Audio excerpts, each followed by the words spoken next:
Good morning BSc third year. Good morning BSc third year. हम नई unit start की थी रेस्पिरेशन। रेस्पिरेशन में हम क्या क्या पढ़ चुके हैं? तो स्टार्ट किया था respiration.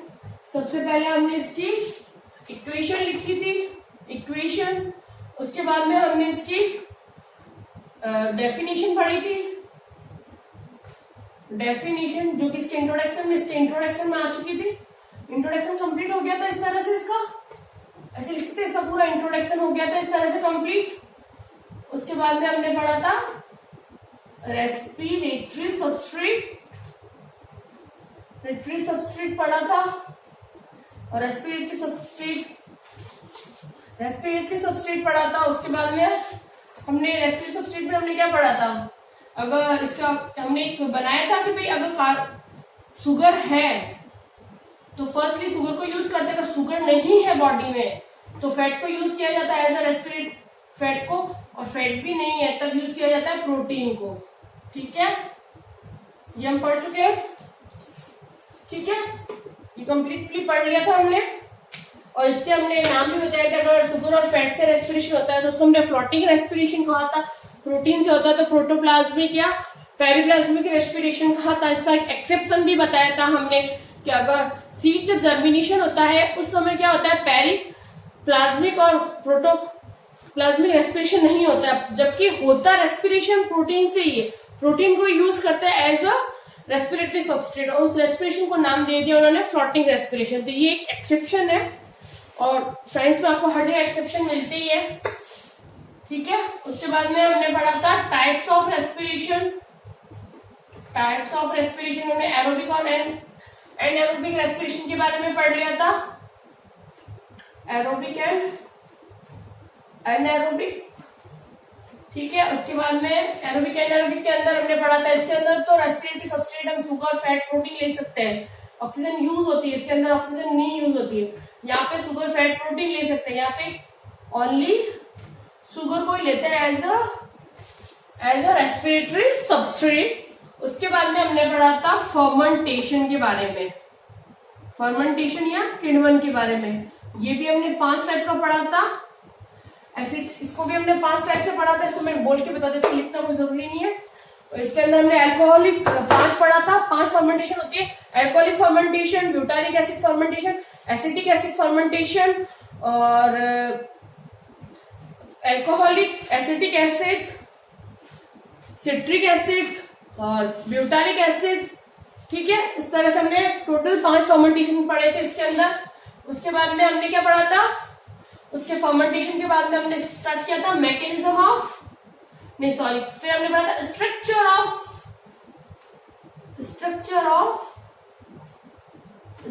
Of mitochondria. Mitochondria structure को डिटेल में पढ़ा था कि भाई इनर और आउटर मेम्ब्रेन होती है, इनर मेम्ब्रेन होती है, दोनों के बीच में स्पेस होता है, उसको हमने पेरिप्लाज्मिक स्पेस नाम दिया। माइटोकॉन्ड्रिया के अंदर का जो लिक्विड पार्ट होता है जिसको हमने मैट्रिक्स नाम दिया। जैसे सेल के अंदर जो होता है साइटोप्लाज्म और प्रोटोप्लाज्म, और उसके अंदर क्लोरोप्लास्ट के अंदर होता है स्ट्रोमा, वैसे ही माइटोकॉन्ड्रिया के अंदर होता है। ये माइटोकॉन्ड्रिया की स्ट्रक्चर पढ़ी थी हमने। इसके अंदर जो होता है उसको हम बोलते हैं स्ट्रोमा, और स्ट्रोमा के अंदर रेस्पिरेटरी के जितने भी एंजाइम से प्रेजेंट होते हैं और एंजाइम की एक्टिविटी के लिए मैग्नीशियम आयन की जरूरत होती है। उसके बाद में हमने पढ़ा मैकेनिज्म ऑफ रेस्पिरेशन, और इसके अंदर हमने इसके पढ़े थे मैकेनिज्म ऑफ रेस्पिरेशन को भी हमने बताया था अलग अलग। फर्स्ट होता है ग्लाइकोलाइसिस। ठीक है, इससे कितने एटीपी बनते हैं? टोटल 8 एटीपी बनते हैं। उसके बाद में लिंक रिएक्शन, जिसका एक और नाम है गेटवे रिएक्शन। उसके बाद में क्रेब साइकिल, या जिसको पीसीए साइकिल भी कहते हैं, और लास्ट है एटीएस। ये जो ग्लाइकोलाइसिस होता है वो सेल के साइटोप्लाज्म में होता है। कहाँ होता है ये? साइटोप्लाज्म। ये होता है हमारे माइटोकॉन्ड्रिया की जो पेरिप्लाज्मिक स्पेस, ये जो बीच का स्पेस है ना, पेरिप्लाज्मिक स्पेस, पेरीमाइटोकॉन्ड्रियल स्पेस, तो इसको हम बोलते हैं पेरीमाइटोकॉन्ड्रियल स्पेस। क्या बोलेंगे? पेरीमाइटोकॉन्ड्रियल स्पेस। और क्रैब साइकिल होती है स्ट्रोमा, माइटोकॉन्ड्रिया के स्ट्रोमा में, ये जो स्ट्रोमा लिक्विड पार्ट, और ईटीएस होती है inner membrane of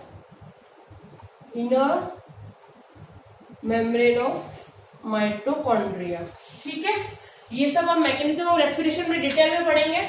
glycolysis of mechanism of respiration का फर्स्ट टाइप है ग्लाइकोलाइसिस, जिससे से एटीपी बनते हैं, ये हमने कंप्लीटली पढ़ चुके हैं। इसकी एक एक रिएक्शन हमने अच्छे से डिटेल में पढ़ा। इसके 10 चरण होते हैं वो हमने अच्छे से पढ़ा। इसके अंदर कौन सा चरण इसको पूरे को कंट्रोल कर रहा है वो हमने पढ़ा पूरा अच्छे से डिटेल में, इसका हमने कर चुके। उसके बाद में हमने पिछले वीडियोस में पढ़ा था लिंक रिएक्शन के बारे में, जो कि पेरी माइटोकॉन्ड्रियल स्पेस, जो इनर मेम्ब्रेन और आउटर मेम्ब्रेन के बीच का जो स्पेस होता है जिसको हम बोलते हैं पेरी माइटोकॉन्ड्रियल स्पेस, वहां होता है, उसके बारे में पढ़ा। लिंक रिएक्शन का काम क्या होता है? ग्लाइकोलाइसिस ऑफ क्रैब साइकिल, जो कि स्ट्रोमा के अंदर होती है, उन दोनों को जोड़ने का काम करती है, link between glycolysis and Krebs cycle, इसलिए इसको लिंक रिएक्शन कहते हैं। गेटवे रिएक्शन भी कहते हैं। इसके रिएक्शन के जो नाम थे उनके बारे में हमने डिटेल में पढ़ा था कल। ठीक है, आज हम स्टार्ट करेंगे क्रैब साइकिल। क्या पढ़ेंगे आज हम? न्यू टॉपिक स्टार्ट कर रहे हैं, क्रैब साइकिल। क्रैब साइकिल कहाँ होती है? माइटोकॉन्ड्रिया के लिक्विड पार्ट स्ट्रोमा के अंदर होती है। लिंक रिएक्शन में हमने कुछ पढ़ा था, उसके बारे में थोड़ा सा हम कर लेते हैं। पिछले वीडियो को थोड़ा सा रिवाइज करते हैं लिंक रिएक्शन को, उसके बाद में हम स्टार्ट करेंगे क्रैब साइकिल या टीसीए साइकिल। जो हमने लिंक रिएक्शन पढ़ी थी पिछले वीडियो में, लिंक रिएक्शन के अंदर होता है कि ये क्या कर रहा था? ग्लाइकोलाइसिस और क्रैब साइकिल को जोड़ रहा है। तो ग्लाइकोलाइसिस का प्रोडक्ट क्या था? Pyruvic acid. ये पायरुविक एसिड को किसमें बदल रहा है? Acetyl coenzyme. और ये 3 कार्बन का था, ये 2 कार्बन का। ये किसमें काम आएगा आगे जाके? टीसीए या क्रैब साइकिल में। ठीक है, आए समझ में? ये सब हमने लिंक रिएक्शन में डिटेल में पढ़ा था। आज हम स्टार्ट करेंगे क्रैब साइकिल या जो अलग अलग नाम है उनके बारे में भी। ठीक है,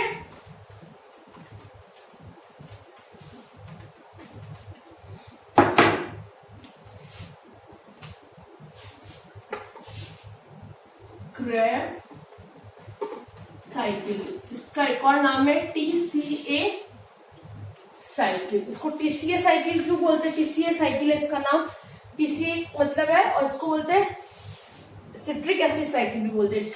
टीसीए का मतलब होता है, इसका और नाम है try carboxy acidic acid cycle. Acid cycle जैसे को बोलते हैं सिट्रिक एसिड साइकिल। ये सब इसके अलग अलग नाम है।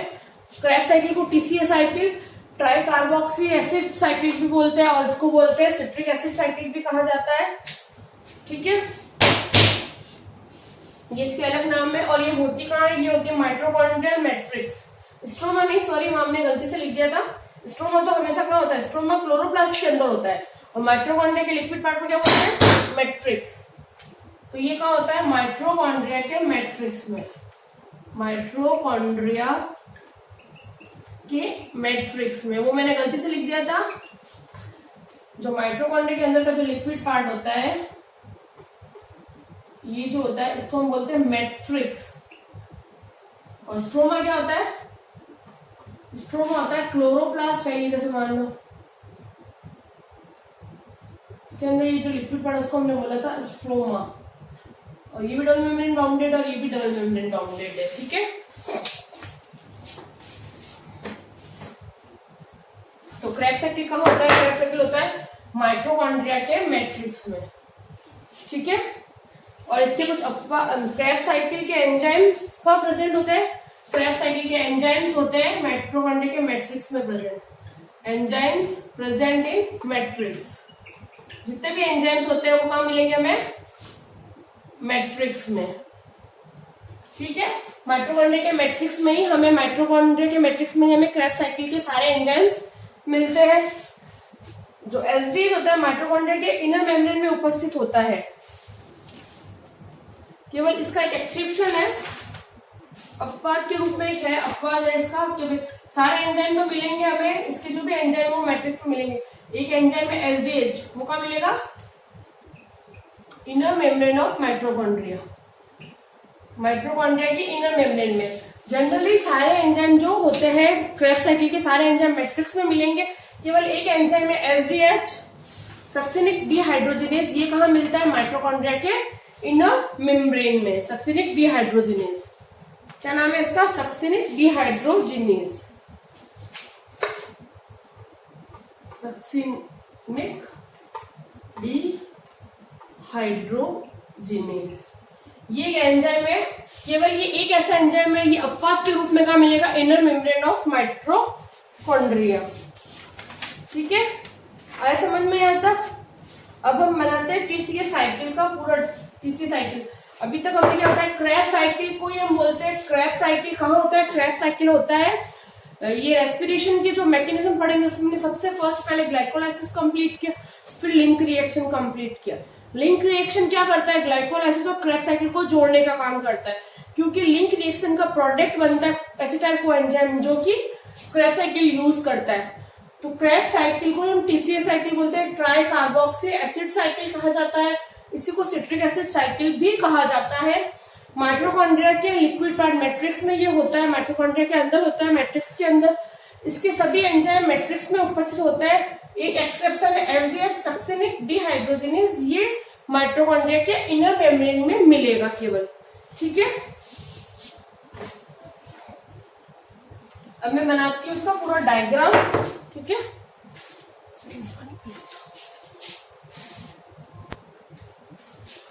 अब हम बनाएंगे टीसीए साइकिल या क्रेब्स साइकिल।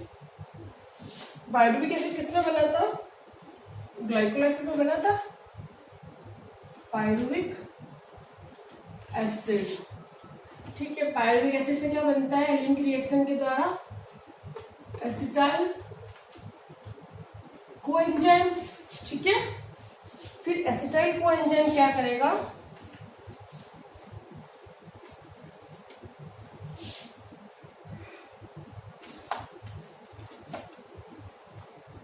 Citric acid. ठीक है, सिट्रिक एसिड बनाएगा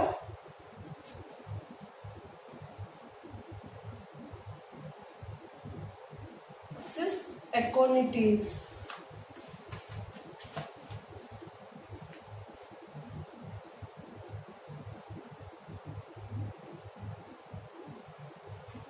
सिट्रिक एसिड बनाता है सिस एकोटिनेज बनाता है आइसोसिट्रिक एसिड। आइसोसिट्रिक एसिड बनाएगा आगे ऑक्जेलोसक्सिनिक एसिड। ऑक्जेलोसक्सिनिक एसिड मैं बना देती हूँ पूरा, फिर बताते हैं। ऑक्जेलोसक्सिनिक एसिड आगे जाके बनाता है अल्फा कीटोग्लूट्रेट। अल्फा कीटोग्लूट्रेट बनाएगा सक्सिनिक कोएंजाइम बनाएगा सक्सिनिक एसिड बनाएगा आगे जाके फ्यूमेरिक एसिड बनाएगा मैलिक एसिड बनाएगा ऑक्जेलोएसिटिक एसिड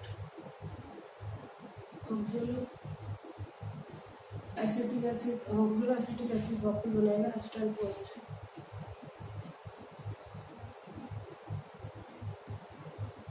ठीक है, एक सेकेंड।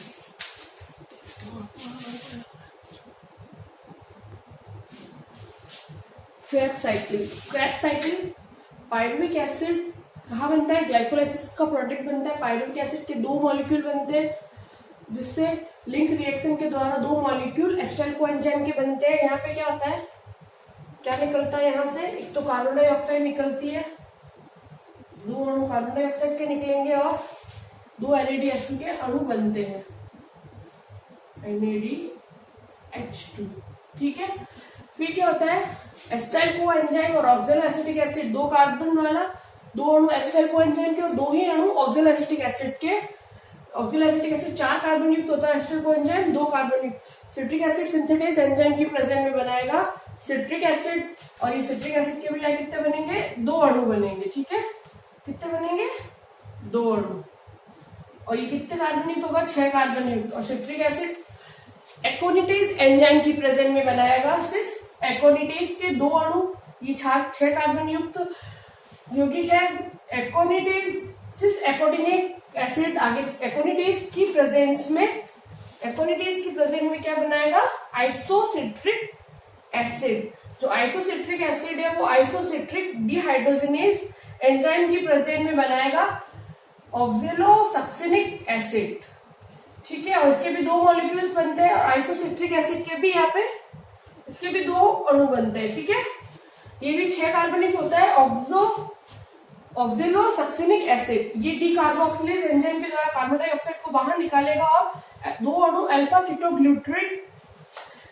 कीटोग्लूट्रिक एसिड या अल्फा कीटोग्लूट्रेट बनाएगा, जो कि 5 कार्बन युक्त होता है। ये क्या करेगा, डिहाइड्रोजनेज अल्फा कीटोग्लूट्रिक डिहाइड्रोजनेज एंजाइम की प्रेजेंस में 2 NADH2 निकालेगा और बनाएगा सक्सिनिल को एंजाइम के 2 अणु, जो कि 4 कार्बन युक्त होंगे। फिर थायोकाइनेज एंजाइम की प्रेजेंस में सक्सिनिक को एंजाइम बन जाएगा सक्सिनिक एसिड में बदल जाएगा। इसके भी सक्सिनिक एसिड के 2 अणु बनते हैं जो 4 कार्बन युक्त होंगे। Succinic acid FADH SDH enzyme की प्रेजेंस में ये कहां पर होता है, inner membrane of mitochondria. IAM का मतलब है इनर मेम्ब्रेन ऑफ माइटोकॉन्ड्रिया के अंदर होता है ये वाला। ये 2 FADH2 निकालेगा, 2 अणु FADH2 निकालेगा और बनाएगा फ्यूमेरिक एसिड के 2 अणु, ये भी 4 कार्बन युक्त होगा। फ्यूमेरिक एसिड फ्यूमरेस के प्रेजेंस में बनाएगा मैलिक एसिड के 2 अणु जो 4 कार्बन युक्त है। मैलिक डिहाइड्रोजनेज के प्रेजेंट में 2 NADH2 निकालेगा और बनाएगा एक्सोलोएसिटिक एसिड के 2 अणु। इस तरह से ये साइकिल चलती रहती है, ठीक है। ये साइकिल आपको पूरी याद करनी पड़ेगी, क्रेब्स साइकिल अच्छे से रखनी पड़ेगी, ठीक है। अब इसमें कितना क्या ATP बनता है, उसके ATP के बारे में हम करते हैं। पहले हम सबके पूरे नाम बताते हैं। ये है सिट्रिक एसिड, OSA का पूरा नाम है ऑक्जेलो, यहाँ पे मैं इसका पूरा नाम लिख रही हूँ, ऑक्जेलो सक्सिनिक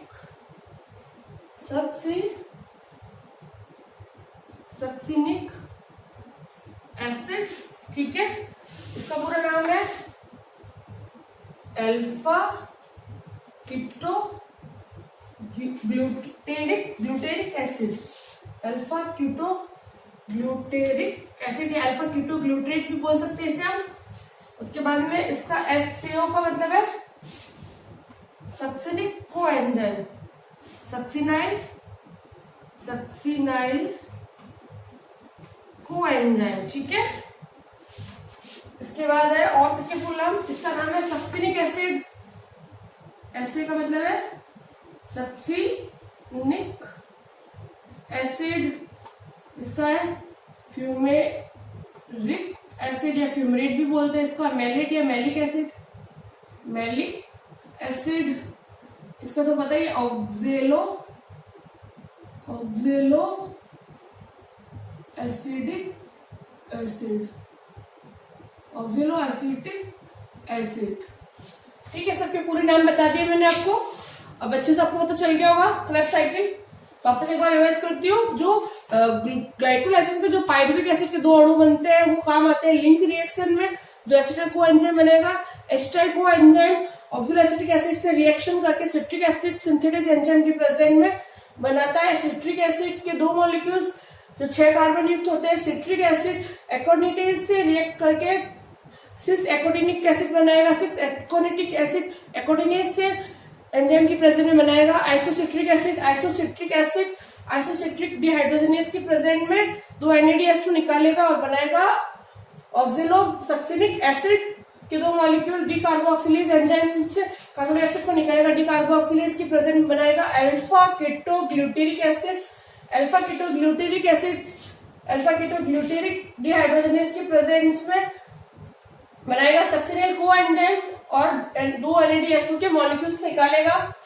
जो सक्सिनिल को एंजाइम है वो थायोकाइनेज एंजाइम की प्रेजेंस में बनाएगा succinic acid succinic acid, succinic dehydrogenase enzyme जो कि इनर मेम्ब्रेन ऑफ माइटोकॉन्ड्रिया में होगा। बाकी जितने भी एंजाइम्स है यहाँ पर, जैसे सिट्रिक एसिड सिंथेटेज है, एक्वानिटेज है, isocitric dehydrogenase, decarboxylase, alpha keto dehydrogenase, जितने भी एंजाइम है, फ्यूमरेज है, ये सब एंजाइम, मेलेट डिहाइड्रोजनेज, ये सब एंजाइम माइटोकॉन्ड्रिया के मैट्रिक्स में ही प्रेजेंट होते हैं। केवल एक ये एंजाइम है सक्सिनिक डिहाइड्रोजनेज, केवल एक ये एंजाइम कहाँ होगा? हमारे माइटोकॉन्ड्रिया के इनर मेम्ब्रेन में।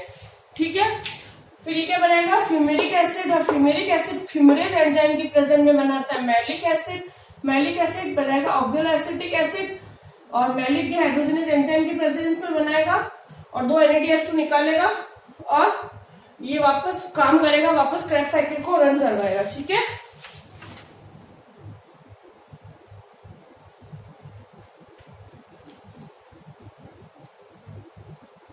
ठीक है, सिट्रिक एसिड। अब इसमें कौन क्या है एक बार बता देते हैं हम। क्रेब्स साइकिल में 6 कार्बन वाले कौन कौन से? 6 कार्बन वाले कौन कौन से? एक तो citric acid, cis aconitic acid, isocitric acid, oxalosuccinic acid. ठीक है, ये 4 है, 4 होगा, 1 2 3 और 4। सिट्रिक एसिड क्रेब्स साइकिल में 6 कार्बन युक्त यौगिक कौन कौन से? Citric acid, cis aconitic acid, isocitric acid और ऑक्जेलो सक्सिनिक एसिड। ठीक है, और क्रेब्स साइकिल में 5 कार्बन वाले यौगिक केवल एक ही है, अल्फा कीटोग्लूट्रिक एसिड या अल्फा कीटोग्लूट्रेट, और 4 कार्बन वाले succinyl coenzyme, succinic acid, fumaric acid, malic acid और ऑक्सैलिक एसिड। कितने हुए? 1 2 3 4 5, 5 है टोटल। ये कैसे है? ये 5 है हमारे 4 कार्बन युक्त यौगिक। क्रेब्स साइकिल में 2 कार्बन यौगिक केवल एक ही होता है, ये है केवल एक ही है 2 कार्बन युक्त यौगिक ऑक्सैलोएसिटिक एसिड, और इनर माइटोकॉन्ड्रियल मेम्ब्रेन वाला एंजाइम है केवल एक ही है एसडीएस, जो कि इनर माइटोकॉन्ड्रियल मेम्ब्रेन से लिया जाता है। बाकी सारे एंजाइम्स कहाँ मिलते हैं? मैट्रिक्स के अंदर हमें मिल जाएंगे। क्रेब्स साइकिल में 2 स्थानों पर केवल 4 कार्बन डाइऑक्साइड मुक्त होगी। कहाँ हो रही है कार्बन डाइऑक्साइड मुक्त? एक तो हो रही है ऑक्सैलो, यहाँ पे कार्बन डाइऑक्साइड मुक्त हो रही है, ठीक है, और दूसरी कार्बन डाइऑक्साइड कहाँ मुक्त होगी? दूसरी होती है हमारे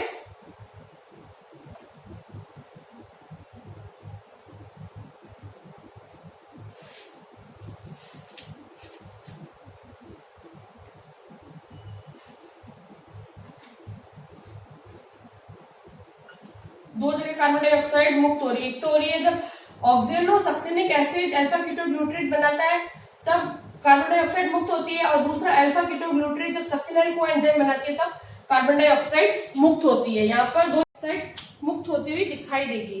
ठीक है, आया समझ में? यहाँ पर 2 जगह पे कार्बन डाइऑक्साइड अणु मुक्त होंगे और 2 अणु मुक्त होते हैं। यहाँ पे भी 2 अणु होते हैं और यहाँ पे भी कार्बन डाइऑक्साइड के 2 अणु मुक्त होते हैं। ठीक है, तो टोटल 4 कार्बन डाइऑक्साइड के अणु यहाँ पे मुक्त होंगे। रिएक्शन इसमें ऑक्सैलोएसिटिक एसिड जब अल्फा कीटोग्लूट्रेट में बदलता है तो 2 कार्बन डाइऑक्साइड के अणु मुक्त होते हैं, और अल्फा कीटोग्लूट्रिक एसिड जब सक्सिनल कोएंजाइम में कन्वर्ट होता है तब 2 कार्बन डाइऑक्साइड के अणु मुक्त होते हैं। तो टोटल 4 कार्बन डाइऑक्साइड के अणु मुक्त होंगे। क्रेब्स साइकिल में NADH2 3 स्थानों पे मिलेगा। कहाँ मिल रहा है 3 स्थानों पर? NADH2 टोटल 3 स्थानों पे मिलता है। NADH2 1 2 और 3, और सब जगह 2 NADH2, तो टोटल 6 NADH2 के मॉलिक्यूल मिलेंगे। 6 × 3 मतलब एक क्रेब्स साइकिल में टोटल 18 ATP बनेंगे। ठीक है, 18 ATP हो गया। इसका मतलब कैसे बनते हैं? कहाँ मिल रहा है हमें? 6 देखो, जब आइसोसिट्रिक एसिड ऑक्सैलोएसिटिक एसिड में बदल रहा है तब एक बन रहा है, 2 NADH2 के मॉलिक्यूल निकल रहे हैं। दूसरा है जब अल्फा कीटोग्लूट्रेट बदल रहा है सक्सिनल कोएंजाइम में तब बन रहा है एक NADH2 का मॉलिक्यूल, और तीसरा बन रहा है जब मैलिक एसिड ऑक्सैलोएसिटिक में कन्वर्ट हो रहा है तब बन रहे 2 मॉलिक्यूल बन रहे NADH2 के। तो टोटल यहाँ पर अगर 6 NADH2 बन रहे हैं तो एक NADH2 3 ATP के बराबर होता है, तो कितना हो गया? 3 × 6 18 ATP तो ऐसे बन गए। ठीक है, और FADH2 कितने बन रहे हैं? FADH2 कहाँ बन रहे? 2 FADH2 बन रहे हैं, एक ही जगह बन रहा है FADH2, केवल एक जगह FADH2 बनता है। ठीक है, और एक FADH2 2 एटीपी के बराबर होता है, तो दो FADH2 बन रहा है, तो टोटल कितने हो गए? 4 एटीपी का फॉर्मेशन हो जाएगा, ठीक है। और 2 GTP भी बन रहे हैं। कहां बन रहे हैं GTP?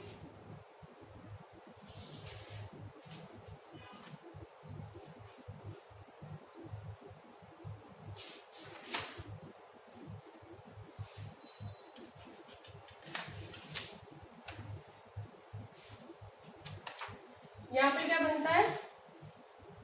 2 GTP बनते हैं, GTP निकलते हैं, तो केवल एक, जब सक्सिनेट कोएंजाइम सक्सिनिक एसिड में कन्वर्ट होता है तो 2 GTP बनते हैं। एक FADH2 2 ATP के बराबर होता है, तो 2 FADH2 कितने हो गए टोटल? 4 ATP, और एक GTP 1 ATP के बराबर होगा, तो टोटल 2 ATP होगा ये भी, ठीक है। चलो एक बार वापस इसको रिवाइज करते हैं, कौन क्या लिखता है। इसमें टोटल 6 कार्बन वाले कितने यौगिक है? 6 कार्बन वाले 1 2 3 4 सिट्रिक एसिड, सिस एक्वानिटिक एसिड, एसोसिट्रिक एसिड, ऑक्जेलोसक्सिनिल एसिड, ठीक है। अब 5 कार्बन वाले कितने हैं? केवल एक है अल्फा कीटोग्लूट्रिक एसिड, और 4 कार्बन वाले 1 2 3 4 5 कौन कौन से? Succinic coenzyme, succinic acid, fumaric acid, malic acid and oxaloacetic acid, total 5 है, ठीक है। और यहाँ पर टोटल NADH2 कितने बन रहे हैं? एक NADH2 बन रहा है हमारा। मैलिक एसिड जब ऑक्जेलोएसिटिक एसिड बनता है तब बनता है एक NADH2, और दूसरा NADH2 बनता है हमारा जब अल्फा कीटोग्लूट्रिक एसिड सक्सिनिक कोएंजाइम बनाता है तब बनते हैं 2 NADH2, और तीसरा बनता है जो आइसोसिट्रिक एसिड बनता है, ऑक्जेलोएसिटिक एसिड बनाता है, आइसोसिट्रिक एसिड तो बनाता है ऑक्जेलोएसिटिक एसिड, तो बनता है एक 2 NADH2, टोटल 6 NADH2 मतलब 18 ATP, ठीक है। एक FADH2 बनता है केवल जब सक्सिनिक एसिड बदलता है फ्यूमेरिक एसिड में, तब 2 FADH2 बनते हैं।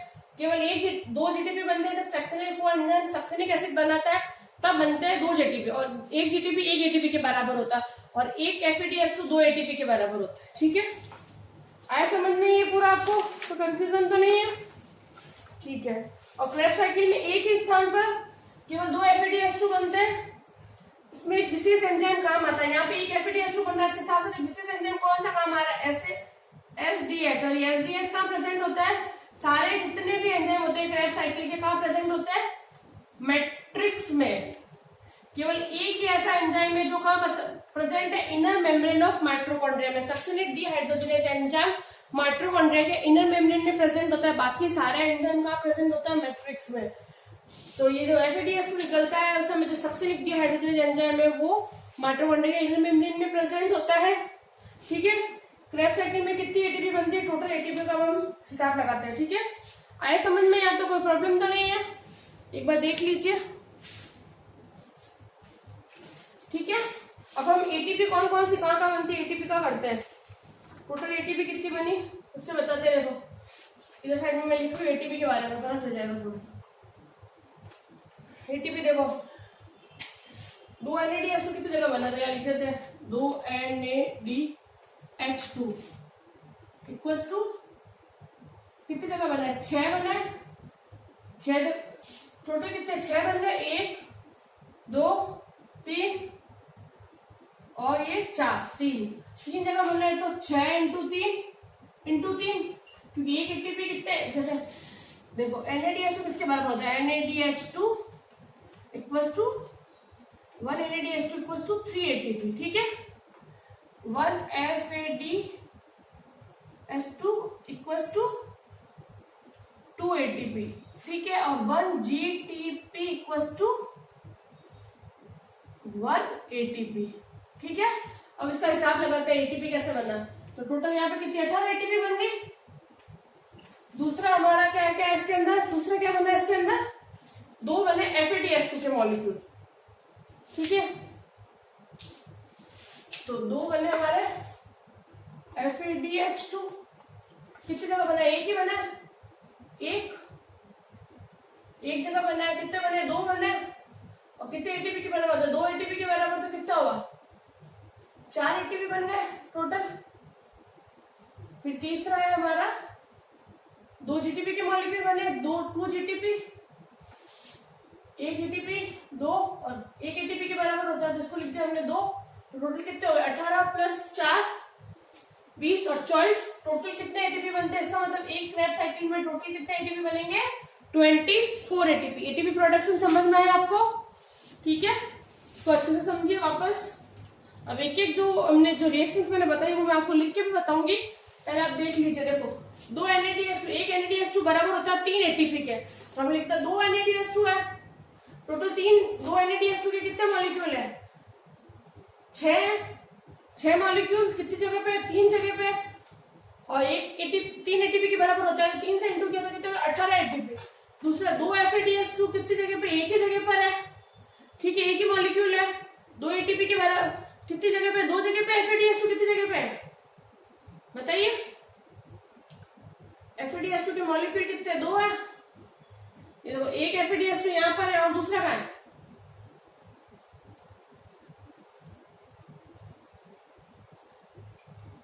एक FADH2, 2 FADH2 है यहाँ पे टोटल। देखो बताती हूँ मैं आपको क्या है,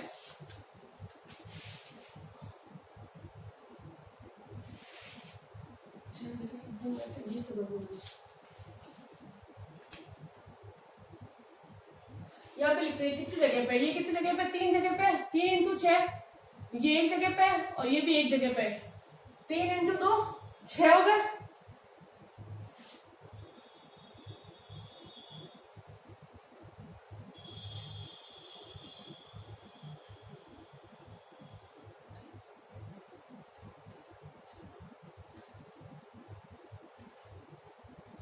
इसको कैसे लिखेंगे वापस एक बार करते हैं।